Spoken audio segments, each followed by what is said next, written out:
आपण पाहत आहात कराड टुडे न्यूज।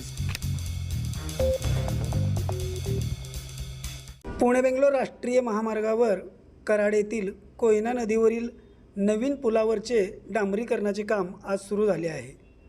या पुलावरील सर्व कामे पूर्ण झाल्यानंतरच 6 पदरी उड्डाणपूल वाहतुकीला खुला करण्यात येणार आहे। कोयना नदीवर 2 नवीन पूल बांधले आहेत। या पुलाच्या चारी बाजूचे भराव पूर्ण होऊन त्यावर डांबरीकरणही झाले असून आता मुख्य पुलावरील डांबरीकरण सुरू करण्यात आले आहे। आज बुधवार दिनांक 3 जून 2026 रोजी घेतलेले हे दृश्य आपण या व्हिडिओच्या माध्यमातून पाहू शकता।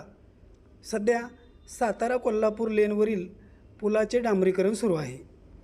दुपारी अचानक आलेल्या पावसाने कामात थोडा वेळ व्यत्यय आला, मात्र त्यानंतर पुन्हा काम सुरू करण्यात आले।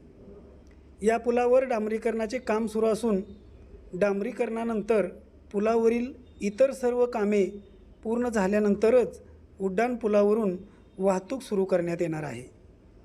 दरम्यान उड्डाणपुलाच्या कोल्हापूर नाका ते कोयना पूल दरम्यानच्या भरावावर डांबरीकरणाचे काम काल मंगळवारी पूर्ण करण्यात आले आहे।